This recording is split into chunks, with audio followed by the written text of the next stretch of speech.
Bismillahirrahmanirrahim. Bismillahirrahmanirrahim.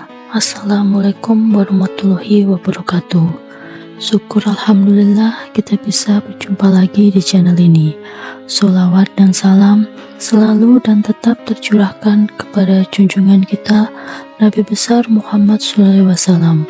Allahumma sholli ala Sayyidina Muhammad wa ala ali Sayyidina Muhammad. Harapan dan doa saya, semoga saudaraku semuanya selalu diberikan kesehatan, dilapangkan rezekinya, diampuni dosa-dosanya, dan dipanjangkan umurnya. Amin ya robbal alamin.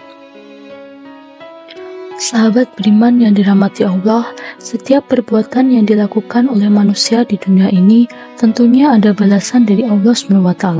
Jika amalan baik yang kita lakukan, maka balasan pahalalah yang akan diberikan Allah SWT. Begitupun jika melakukan hal yang buruk, maka ada dosa yang diturunkan oleh Allah SWT. Menurut para mufasir, setiap perbuatan dosa akan terus mengalir selama masih ada orang yang mengerjakan dosa itu, baik karena mengajak atau meninggalkan bekas dari dosa itu selama hidup di dunia. Dosa yang harus diwaspadai oleh setiap muslim adalah dosa jariah, yakni dosa yang dampaknya bisa terus mengalir meskipun pelakunya tidak melakukan perbuatan itu bahwa sampai meninggal dunia. Hal ini tentu saja mendatangkan penyesalan yang sangat besar bagi orang tersebut karena sudah melakukan dosa jariah. Terkait dengan dosa jariah ini, Nabi Muhammad SAW telah mengingatkan umatnya agar selalu berhati-hati. Bahkan, Nabi juga memperingatkan bahwa ada beberapa sumber dosa jariah yang sangat berbahaya. Berikut penjelasannya sebagaimana dirangkum melalui berbagai sumber. Memelopori perbuatan maksiat. Dalam hal ini maksudnya adalah melakukan perbuatan maksiat di hadapan orang lain. Dengan begitu, karena banyak orang yang melihat, maka mereka pun mengikuti perbuatan tersebut. Ini adalah salah satu sumber dosa jariah yang harus diwaspadai. Bahkan telah dijelaskan dalam sebuah hadis riwayat Muslim, siapa yang memelopori satu kebiasaan yang buruk dalam Islam, maka dia mendapatkan dosa keburukan itu, dan dosa setiap orang yang melakukan keburukan itu karena ulahnya tanpa dikurangi sedikit pun dosa mereka. Hadis riwayat Muslim. Itulah mengapa anak Adam yang pertama kali membunuh, maka ia dilimpahi dengan tanggung jawab dari semua perbuatan keji berupa pembunuhan. Hal ini dijelaskan dalam hadis, tidak ada satu jiwa yang terbunuh secara zalim, melainkan anak Adam yang pertama kali membunuh akan mendapatkan dosa karena pertumpahan darah itu. Hadis riwayat Bukhari, Muslim, dan yang lainnya.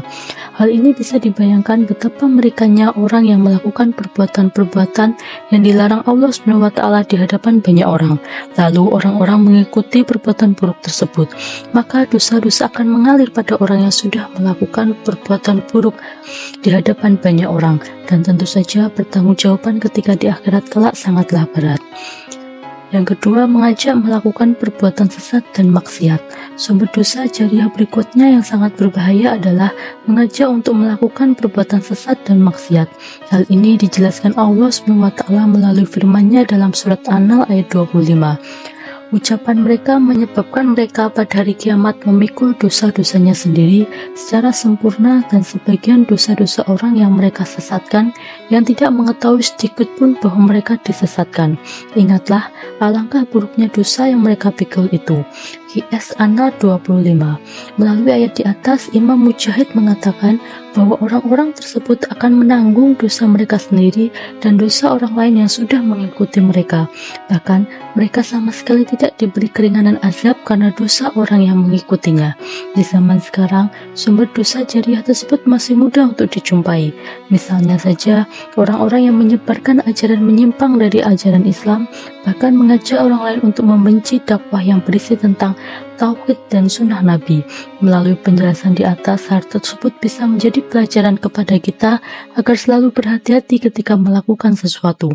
Jangan sampai kita justru terjebak dalam perbuatan yang menimbulkan dosa jariah, sehingga dosa yang dipikul akan semakin banyak dan berat. Bahkan pertanggungjawaban ketika di akhirat kelak juga sangat berat. Sahabat beriman yang dirahmati Allah, demikian yang dapat saya sampaikan. Semoga bermanfaat bagi kita semua.